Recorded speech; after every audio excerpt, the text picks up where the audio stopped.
Ex-cons: what is the most up thing about prison that nobody knows about? Con: employee relationships can be sneaky. When I was going through training to work in the prison system, I thought I'd never be caught dead doing favors or being friendly with an inmate. Eventually, after seeing the same inmate every day for months, cleaning your office, taking the trash, you realize they're human too. He wears a cross around his neck. He carries a bottle of adobo in his pocket for mealtime. He's active in church. He's a painter and loves pigeons. You find out his hobbies and bits about his life, and soon you see about getting him an extra blanket or a new pair of shoes, and you forget he stabbed his wife 9 times. Former prison librarian here. Dental care: dentists won't fill your teeth. They will just pull them. No caps. No implants. Race: prisons are still self-segregating in a lot of ways. When I worked in a prison in WV, one dorm had a black TV controlled only by black inmates and a white TV controlled by only white inmates. Honor culture: if you call someone a name or steal from them, the other person must retaliate to save honor. As a result, you will see a lot of black eyes in prison. Postage stamps are a form of currency. Many prisons censor what books come into the institution. At one prison I worked in, The Art of War by Sun Tzu was banned simply because of the title. I assure you that no one in admin had ever read the book. A neighbor of mine was locked up for murder and released some time before I was born. It's one of those things where everyone knew about it but no one talked about it. I remember him telling me the story of why he was in there and what it was like. Very rarely did. And the most surprising thing in his experience was that the smaller, quieter, weaker, more vulnerable in general were typically left alone. It's only if you acted like a big shot did people want to fight you. Also, picking fights with said smaller, quieter, weaker, more vulnerable ones will instantly get you a non-stop flogging by other inmates until your spirit broke.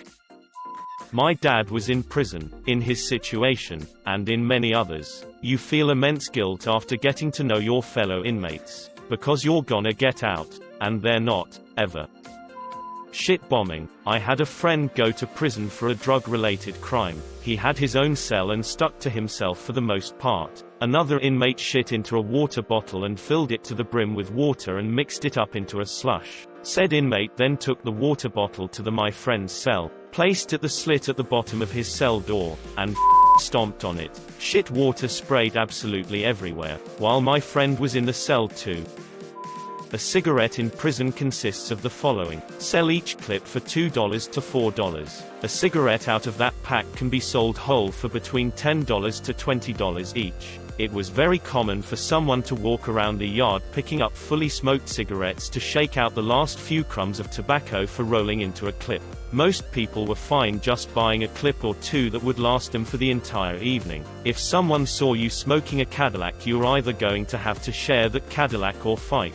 Again, a Cadillac is a full factory rolled standard cigarette. Someone asked about a hot oil shower in a buried comment. A hot oil shower is when an inmate will take a cup of baby oil and heat it up in the microwave to the point of almost boiling the oil. This is done late at night so that you can take that hot oil and throw it in somebody's face while they're asleep, which will burn the skin off of their face. It's a very effective attack weapon. It's never quiet. My friend's father worked in a prison. He had to quit because some co-workers neglected to give a woman her bipolar medication just so they could see what happens. I don't know if it's much of a secret, but they didn't give some women sanitary products, so the women had to free bleed and they'd get mad when their uniforms got stained. Lots of officers sleeping on the job. The most unlikely people are chess masters. Everyone was so goddamn friendly. I was mad when I got out and had to deal with real assholes again. I think it was the fact that we all knew we f***ed up, and there wasn't any reason to act different or hid anything. Granted, Minnesota prisons are nowhere near the toughest. The smell. My friend who is in a correctional facility in Michigan says it smells like open ass 24/7. The prison, or just Michigan in general. How bad it smells from the poor hygiene of inmates and unclean facilities. When you get out, you miss the simplicity of choices. When you are in, all you think about is getting out and what you will do when that happens. Everything focuses around this. When you are out, at first, the input is enormous and a small part of you miss the simplicity. I work in an electronics store in a slightly sketchy part of town and often get customers who are fresh out of jail. Talking to them is like talking to a time traveler from the past. Some of these people are completely blown away by the concept of Wi-Fi. They are required to call their parole officers every day, but are not provided with a phone to do so. Explaining how phones and phone plans work to someone who has never even touched a cell phone in their life is surreal. The amount of choices available to them is certainly overwhelming, especially if they don't know how those choices will really affect them. I try to help them find the simplest solutions for what they need.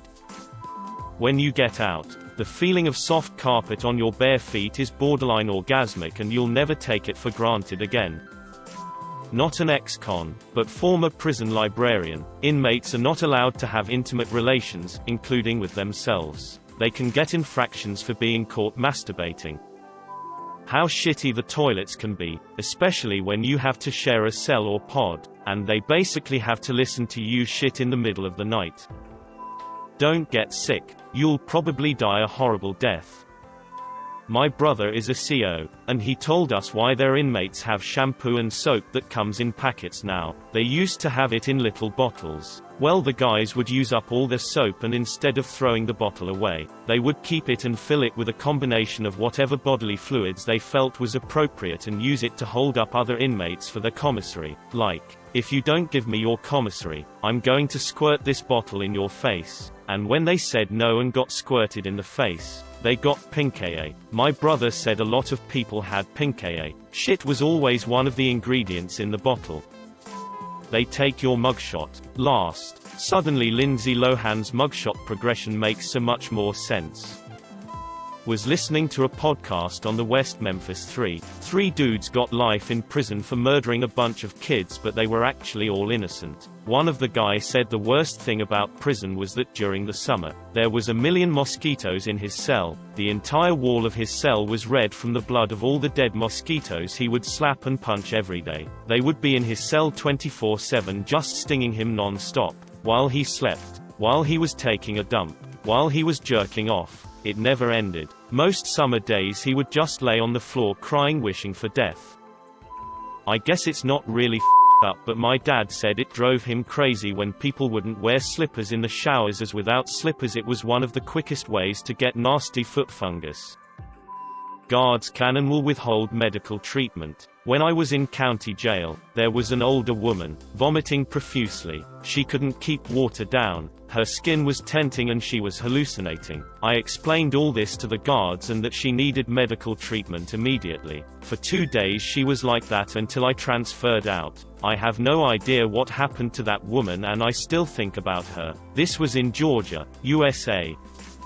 Not in prison, but I volunteer in one. One time I was chatting up this huge black dude and I asked him what he did in his free time. He said he played a lot of Dungeons and Dragons. I was shocked. On the outside he would never be mistaken for a D&D player. White guy on the other side of me told me that D&D was huge in prison. I had no idea. Also, same guy makes tacos for everyone else and makes money doing it. I think he has a hot plate in his cell and uses commissary items as ingredients. In PC, the guys with really sick crimes compare them with one another. In fact, they don't necessarily get beat up because what they have done in the past. It's because they are bragging about it in the present. My sister is in prison and for me it's the access to the black market. Specifically, it's very easy to get hard drugs. Imagine sitting around with nothing to do, hating your situation, fighting depression and knowing you can just get some cheap heroin. They use money from canteen, relatives, favors, etc. It's also generally accepted that if someone gets in trouble, getting them out of it is just a matter of sending $50 to a random Western Union. Also applies if they want to be moved to a different cell. On a slightly lighter side, a sort of family friend recently got out of prison after approximately 18 years for holding up a gas station for drug money. My uncle was his friend, and when the guy got out, my uncle said, "Man, there's this show you're gonna love called Game of Thrones." The guy laughed and said he was current on it. The in-prison black market was his source for a tiny approximately 2-inch battery-powered screen and micro SD cards with the episodes on it. Every now and then it would be confiscated as contraband and he'd have to save up for a month to buy another. He also had a prison cat that knew to leave his cell before morning activities and to come back after lights out. He'd feed it little chunks of meat he smuggled out of the mess hall. One big thing for him was making sure to train the cat who to go to next, because there's definitely some people that would have killed it just for the unique experience. Humorously enough, my brother found the post and corrected something. He says the tiny little TV was something they were allowed to have, but the SD cards were what was contraband. Apologies for the mistake. You never wake up feeling safe. Ever. There is so much hanging over your head that you may not be in control of that. The stress level is through the roof. For a non-Western prison in an anonymous country, they keep statistics on inmates, but often report false cause of death. When a prisoner is found tied to a bed beaten to death, he would be checked into hospital for a week before they finally report his death due to natural causes like cardiac arrest or dehydration. Administration staff do not want to get involved in keeping order, so they have a group of prisoners they elect to do it for them. This means this group gets special privileges from administration staff, where they turn a blind eye to abuse for the sake of keeping order. The ruling group gets unlimited power to extort, abuse and otherwise exploit everyone else, as long as they keep violence in the rest of the population down. The official staff keeps a distance and away from harm, but the rest of the prisoners are subject to a ruthless gang. The administration staff only interferes if their elected group does not keep order, which is when they elect a different gang to the role. Administration staff will manipulate rebellious inmates. They will create sympathy between the inmate and themselves and encourage them to stand up for what's right. They say they have a plan to help and continue meeting with these inmates. But any inmate that has repeated meetings with administration staff is seen as a tattletale that reports other inmate offenses. When others find out they meet with administration regularly, they do not last long. This is how the official staff remove people that rebel against the system. Then they report their death as a natural cause. 1 week later, everyone knows to stay out of this business. But sometimes people get trapped. Inmates will accuse other inmates they don't like of being tattletales to get them removed. They have no way out. They cannot go to the administration staff because they keep this system alive, and they cannot communicate with the outside world because all communication is intercepted. My husband spent a little time in prison. He's been out now for 6 years. One thing I always found interesting is everything can be currency in prison. And I mean everything. From cigarettes to any extra food from commissary, socks, deodorant. There's an intricate trade system, and anything that's not your basic scrubs or what they give you walking in the door has a value. Not me, but my mother. They had to put her in her own area because she was pregnant and people kept threatening the baby. It also happened that her cellmate was a woman who boiled her child alive and ate it. Which this happened before the woman went to jail, not during the time she was incarcerated. The most up thing is that the real punishment starts after you get out of prison. Granted, most of the guys in prison have been in and out for years and are lost causes. In prison, they offer you time off to do drug counseling, attend AA or college or even Latin drumming classes. The point of all this programming is to rehabilitate you for when you come out. But it means shit when you get out. There is no housing or job or family waiting for you at the gates. Just $200 and a warning to check in with your PO 300 miles away in 48 hours. It's no wonder why so many of these men and women end up back in prison. But there are a few who want to get their life together. And it's hard, if not impossible. I made a mistake and it got me 2 years in prison. I am a college grad and was about to finish graduate school and had a nice corporate job. I'm not a druggie and obviously not a gangbanger. I've been out a year and no respectable professional business wants to hire a felon regardless of your qualifications. I get it. When I'm being offered a $60,000 yearly job at multi-billion-dollar corporation, why hire me when they can find hundreds of just as qualified candidates with no record?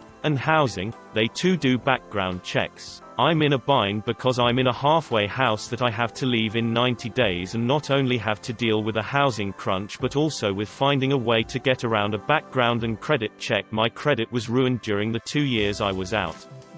I should be the guy who makes it after prison and I don't know. I'm 20 days away from being off probation too. I wonder what will happen if I can get back to where I was before all of this mess, and all I know, I ain't going back to prison. I thought about just blowing my brains out. The other up part is when people who haven't experienced the real post-prison life lecture you about starting your own business or something. Sure, where am I to get capital and how am I supposed to get those required licenses and insurances that are not allowed to be issued to felons? Then they say can't do the time. Then don't do the crime, which goes against the idea of trying to help the very same people that you don't want to go back and pay for.